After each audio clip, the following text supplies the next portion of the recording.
istilahnya tanpa memberikan sesuatu itu ya mereka ngasih uang aja gitu.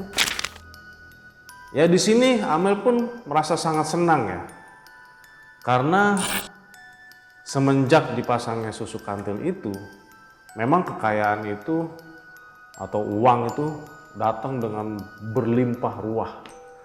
Istilahnya mereka tuh, ini Amel dan Ardi gitu ya, bisa beli mobil, renov rumah, sampai menyekolahkan anak mereka.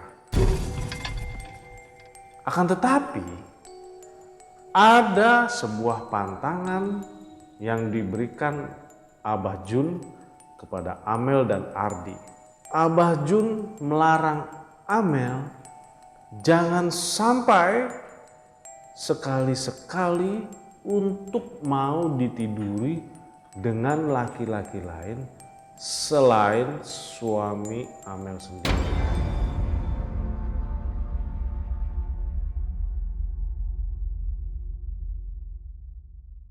Halo teman kakak, kembali lagi bersama saya Ian, dan seperti biasa hari ini saya kembali akan membawakan kisah horor dan misteri yang teman kakak kirimkan. Hari ini ada sebuah kisah di tahun 2013 dan pengirimnya bernama Amel. Nama dan tempat tentu saja sudah saya samarkan. Tapi sebelum saya mengisahkan cerita ini, kita lihat dulu yang satu ini.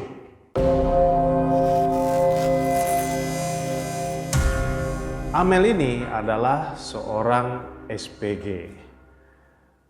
SPG itu apa? SPG adalah Sales Promotion Girl yang biasa ada di pameran-pameran gitu ya, atau yang biasa ngasih brosur-brosur seperti itu ya. Oke, dan Amel ini mempunyai seorang suami yang bernama Ardi. Dan mereka mempunyai dua anak yang kebetulan dua-duanya laki-laki. Mas Ardi ini hanya seorang karyawan swasta di salah satu pabrik. Nah, kita mundur dulu nih, tepat di awal tahun 2012. Amel bersama suaminya pergi ke guru spiritual. Dan kebetulan guru spiritual itu adalah kenalan suaminya. Kebetulan waktu itu juga adalah malam minggu. Jadi ya istilahnya sekalian jalan-jalan lah, weekend gitu kan, malmingan. Nah, saya sebut saja nama dari guru spiritual itu bernama Abah Jun. Nah, kemudian sesampainya mereka di tempat Abah Jun ini, setelah memberikan salam, tanpa basa-basi pun Ardi langsung berbincang dengan Abah Jun karena ya dia berkeluh kesah mengenai keadaan ekonominya bersama Amel. Mereka sudah menjalankan berbagai macam cara. Mereka berdua pun sudah bekerja banting tulang. Tapi hasil yang mereka dapatkan tidak sesuai dengan harapan yang mereka ingini. Nah, kemudian setelah mendengarkan keluh kisahnya Ardi, dan Abah Jun pun memberikan beberapa solusi, diantaranya untuk memasang susuk berlian, susuk emas, dan susuk kantil. Nah, suami dari Amel ini, yaitu Ardi, dia lebih tertarik dengan susuk kantil. Karena susuk kantil itu tidak mengeluarkan biaya yang besar. Mengingat status ekonomi Amel sama Ardi sekarang ya. Dan dampak yang diterima oleh si pemakai itu pun tidak terlalu berbahaya. Nah, setelah mereka selesai dari perbincangan itu, mereka pun pamit pulang dan harus ke rumah Abah lagi di malam Selasa untuk pemasangan susuk tersebut. Jadi Abah tadi tuh sudah berpesan, ya sudah Abah ritualin dulu ya kan, nanti malam Selasa kalian kembali setelah ritual selesai untuk pasang susuk. Nah kemudian singkat cerita, pada malam Selasa Kliwon pun datang nih. Nah Amel dan Ardi sudah berada di rumah Abah Jun lagi. Dan tepat ketika jam menunjukkan jam 12 malam, teng, teng, teng, sampai 12 kali. Kemudian Abah Jun pun menyuruh Amel mandi.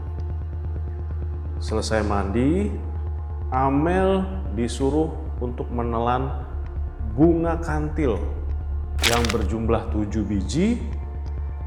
Dan kemudian mereka pun, Amel dan Ardi disuruh pulang nih. Kemudian begitu sampainya mereka di rumah, Amel pun merasakan badan itu terasa amat sangat lelah. Kayak capek banget, kayak habis kerja berat atau lari maraton jauh 10 kilo gitu kan. Nah malam harinya setelah pemasangan susuk tersebut, Amel bermimpi didatangi sosok wanita cantik rupawan, luar biasa cantiknya. Dan wanita itu pun sangat bersinar. Wah pokoknya ngalahin wanita yang tercantik yang ada di bumi ini, menurut Amel. Pagi harinya Amel pun berangkat kerja nih seperti biasa. Nah sayangnya itu Amel nggak bercerita tentang mimpinya nih ke Ardi nih, ya kan? Dia diem-diem aja. Sesampainya di kantor, memang betul susuk itu langsung berjalan dengan lancar. Amel pun lumayan terkejut karena barang-barang yang dia tawarkan itu gampang banget dibelinya. Jadi begitu ditawarin nih, Pak mau nggak beli kue misalnya gitu kan? Oh iya, berapa satunya? 50.000. Tanpa basa-basi langsung aja dibeli gitu kan. Biasanya kan orang, masa kue 50.000? 30.000 deh gitu. Ya pokoknya tahu sendiri kan kalau tawar menawar dagang gitu kan. Cuman ini yang beli itu nggak nawar, langsung aja dibeli sama dia.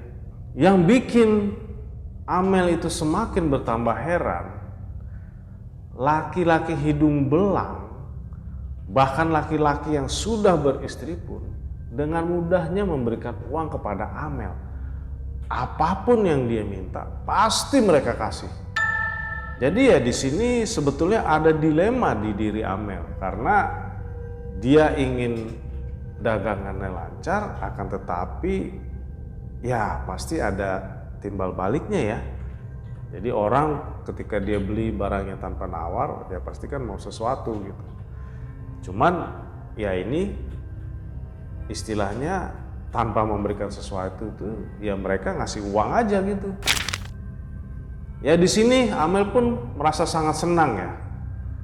Karena semenjak dipasangnya susuk kantil itu, memang kekayaan itu atau uang itu datang dengan berlimpah ruah. Istilahnya mereka tuh, ini Amel dan Ardi gitu ya, bisa beli mobil, renov rumah, sampai menyekolahkan anak mereka. Akan tetapi ada sebuah kejadian yang menghancurkan semuanya. Tapi sebelum kita menuju ke sana, saya kisahkan dulu yang satu ini. Jadi ada sebuah pantangan yang diberikan Abah Jun kepada Amel dan Ardi. Nah, pantangannya apa nih?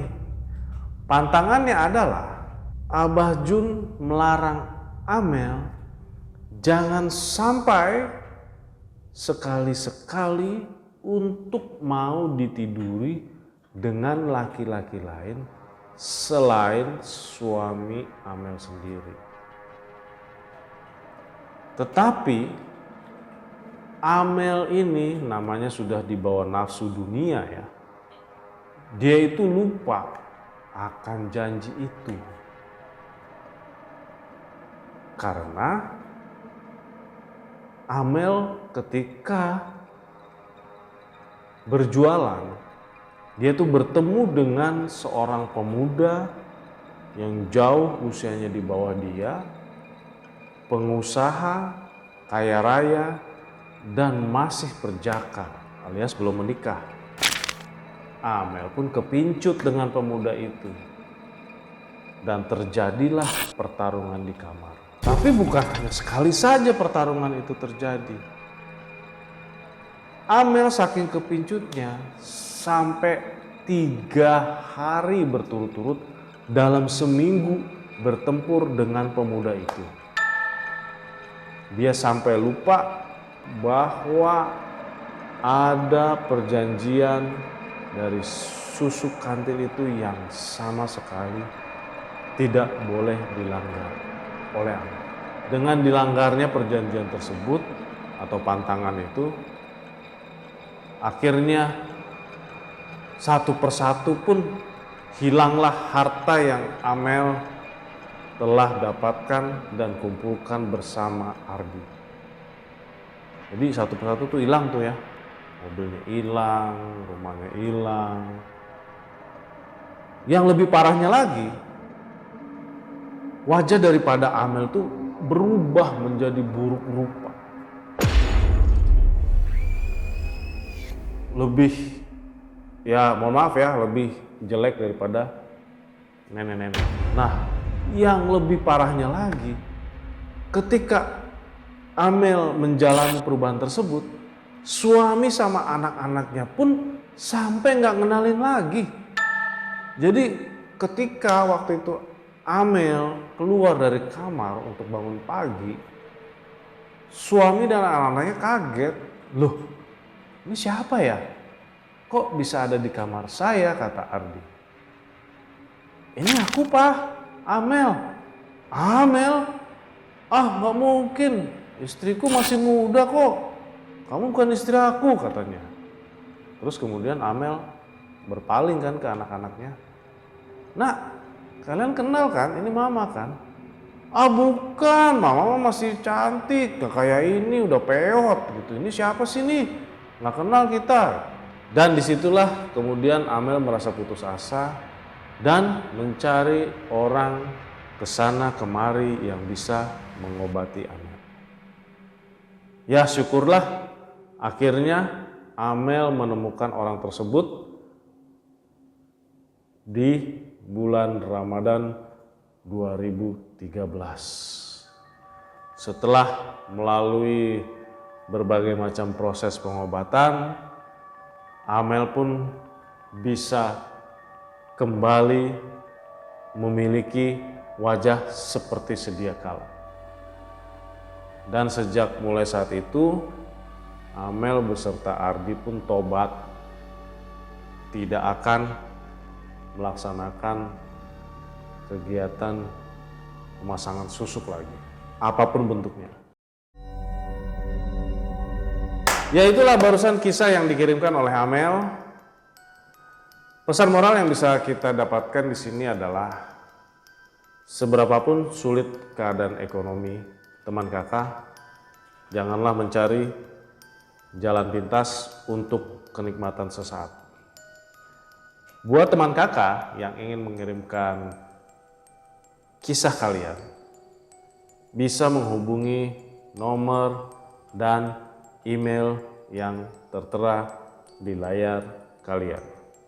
Terima kasih sudah menonton video ini, ditunggu video selanjutnya.